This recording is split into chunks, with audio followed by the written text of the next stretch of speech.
Welcome back, guys, to another podcast with me and Idi. Tonight, we're going to talk about breaking through plateaus, why you get stuck and might stop seeing progress on your program, and then how to recalibrate so that you can get through that plateau. As of the last few years of my training, plateaus are something that have come up more and more, and I've had to be more diligent, smart, strategic about how to break through them. Yeah, I see it a lot in myself as well. I mean, stuff I used to always keep improving at, including, bench or squat and stuff like that. Now it just seems to be taking so much longer.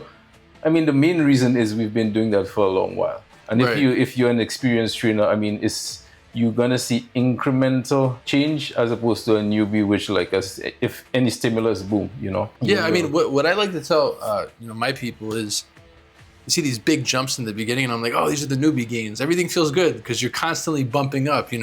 Progressive overload is super easy. One week to the next, it's like 5 pounds, 10 pounds. My God, I'm gonna set the world record in 2-3 weeks. And as you get more experienced, your how do I put this? Your gains taper off, right? Like you make fewer gains with lesser jumps, and you have to be more strategic about how to acquire those gains. Yeah. And I guess speaking for myself, I feel like earlier on that would result in what I could call temper tantrums, where you're like, I'm not seeing what I want, so I'm gonna brute force my way through. I'm gonna grind and break through this, which is the worst thing you could possibly do. Yeah, and I mean, another reason why you might see a plateau is not because you're lazy or anything like that. It's just because you just need more of a structure. And Yeah. we will get more into that a little later. But yeah, it's not because you're lazy. Usually it's a structural kind of thing, or you just jumping from, exercise to exercise or workout to workout. Right. So then there's what progress stalling actually looks like for people. So for me, it is most obvious in the reps aren't going up, the weight isn't going up. If anything, some weeks it might go backwards and then we're back to square one, but we're not gaining any ground. And, if you're strength oriented, that could be very, very frustrating. I mean, for you especially, I think the main reason for your plateau is because you don't know how to take your foot off the gas. Remember when you were trying to I get do that? too much. Yeah, you always try to do too much, which is fine up until a point, but again, you're not 22 anymore. So yeah. Don't tell them that. So, so a plateau might look like the scale. I mean, if you're into weight loss, the scale is not going down. You're not. I mean, you stuck at 10 reps. 3 sets of 10. So there's this feeling of stagnation, right?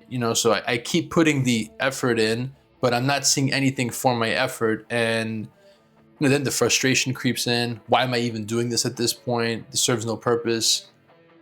It's not moving the needle forward at all. I think the two biggest reasons that I could tell you why this happens is A, there's a lot of inconsistent effort, or as you were just saying before, there's too much happening all over the place, right? So your body responds to, what do we talk about? Like your imposed demands. And if you're imposing 1,000 different demands, I mean, your body's like, okay, I'll adapt a little bit here, a little bit there, a little bit there, everywhere, but like there's no targeted effort. So I think doing too much can take you down that avenue where your body gets mixed signals. And at some point it just throws its hands up in the air and goes, all right, well, I don't know what to do with this. And then there's the issue of inconsistency where you just don't give it enough of a stimulus, enough of a repeated stimulus, where it's like, okay, I got the memo. This is what we're working towards. Yeah, so I totally agree. Couple main issues is inconsistency, jumping around programs too much. I like to at least a minimum stay on a program for 4 weeks. I mean, for the most part, my clients stay on a program for 4 weeks. Not that we actually changing anything rarely, but just give them the illusion that we're doing something different. So instead of for 4 weeks, we've been doing a back squat. On week number 5, we're gonna turn it into a Zercher squat or a bell squat or something like that. So inconsistency, that is the main thing. So there's no clear sign of projection. Projection. Here's what I'll say. Progression. I how can I put this? I've come to accept that for the strength gains that I want, in the lifts that I want, that my training has to be more or less boring. And it has to be very targeted in what I'm doing. If I want my deadlift to go up, we are going to deadlift multiple times throughout the week. We're not gonna do a whole bunch of snatching. We're not gonna do a whole bunch of bench pressing and overhead pressing and burpees and whatever. No, you gotta tell your body, hey, we're gonna expend a lot of our CNS effort, a lot of our strength effort on the deadlift consistently, while allowing you enough time to recover, while not doing too much. But this needs to be the message. And I think the main reason is because you had a goal in mind. A lot of clients, well, I mean, our clients have a goal in mind because we actually talk about their goals and the goals we have for them. But if you're just a random person training, usually people don't have goals. Usually the goal is, okay, well, I want to lose weight, I want to get strong. But how are you doing that? Do you have a plan in place? Another reason I see where why people get stalled is because they just don't put enough effort into it. Define that. Intensity. So meaning I don't want to lift. Okay, so that's an interesting topic. I don't want to lift heavier than a certain amount I'm comfortable with, or am I mentally not where I need to be right now? Well, if mentality wise, I would think that's more a recovery thing.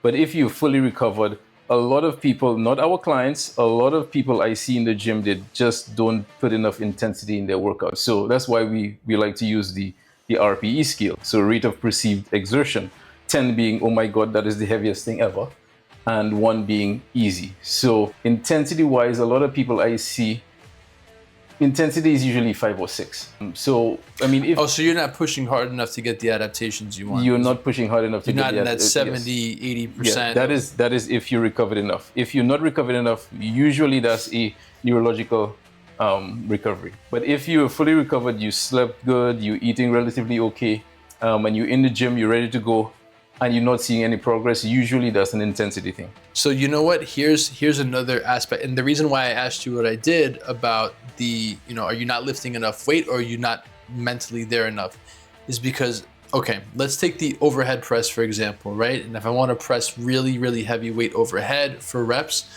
at this point, there's a lot of focus that needs to be there. There can't be music, maybe this is just a me thing, but I can't have music in my ear. I have to focus on, are my lats loaded properly? Am I underneath the weight? Is this a straight path, right? There's a lot of mental focus and I guess presence on what I'm doing, as opposed to, I just got whatever going on and I'm going through it. Well, for you, that is more of a strength goal. That is different. You definitely have to be all in, as opposed to, say, a hypertrophy goal. Right. I was mainly talking about a hypertrophy goal. Strength goal, definitely you need to be locked in, because you're not doing more than 5 reps usually.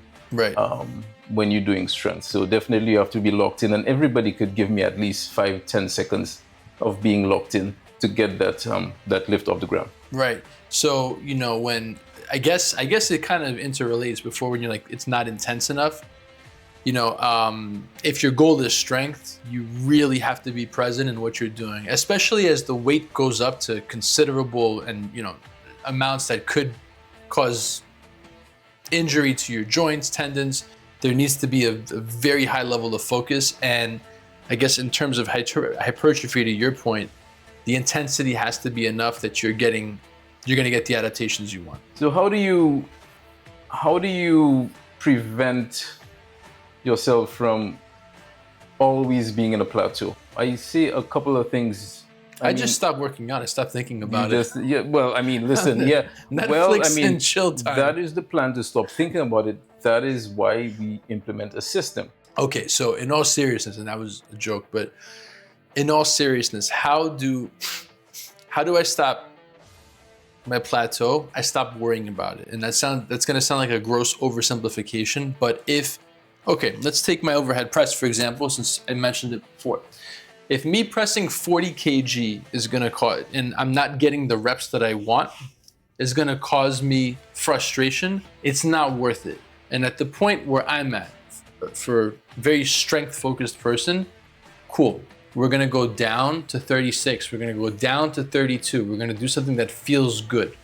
We're going to do that so that I can lock into what I'm doing and not bang my head against the wall with frustration. Because I will say this at this point, that I've learned that specifically, because I'm strength is 90% of my focus. The more frustrated I am, the slower the results come. I stand to gain much more from taking a step back so that I can feel good about what I'm doing, so the movement feels good. I don't care anymore about, I need to get this. And I kid you not, my own experience has been, this approach has gotten me through plateaus much sooner. Recently now, 40 kg for 5 reps is very easy on both sides, or relatively easy. It's pretty impressive. Thank you. But the point being this is that, you know, there was a point in time where I was absolutely plateaued at 1, maybe 2 reps, ugly reps at 40 kg. And it's just, every time I would go there, I would walk away with negative feelings. Cool, I'm gonna walk it back. We're gonna start working with 32, with 36. Every rep feels good. Every rep feels like an accomplishment. And sooner than later, that feeling of accomplishment turned into actual accomplishment. So for me, taking a measured approach and taking a step back, not doing too much.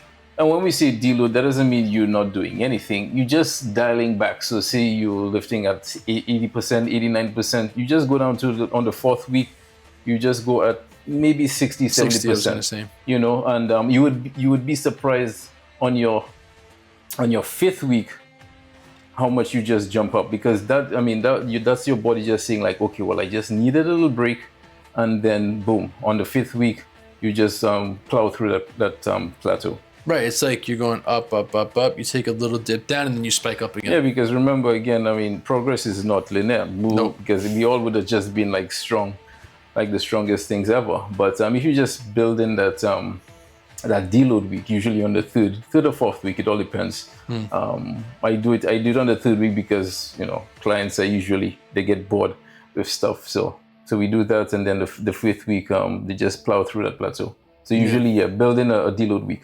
Yeah, same here. I'll take people through that. We'll ramp up, up, up. We'll take an off ramp for a little bit, and then we get back on the highway. Same kind of thing on the 3rd, 4th week. We got to take the off ramp and then get back on. All right, so for all the people out there that are experiencing a plateau and want to figure it out or break through, the advice I would offer would be to first track your progress.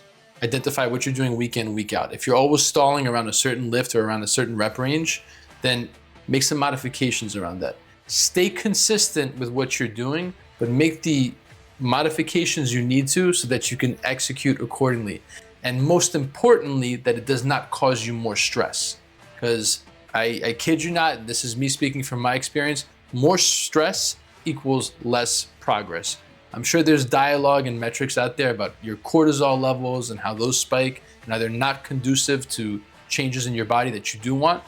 But I'll diverge from that and keep it simple. More stress, less progress. But even before that, I would say recovery. How am I recovered? That's another one. I mean, if every day you wake up and you're just not feeling optimized, maybe you're doing something wrong. Try to optimize your sleep. Like, you know, we've gone through all the stuff you could do to optimize your sleep. You know, eat 3 hours before you go to bed. Put your phone off, you know, an hour before you go to bed.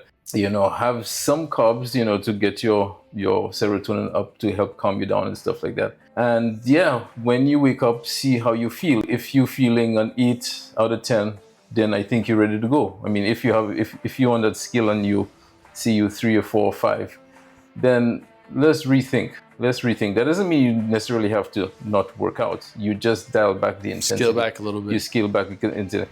And when you injure yourself, just stopping, because it's way harder to restart than actually starting. Yeah, once you get momentum. When you get momentum, you just keep going. So guys, there you have it.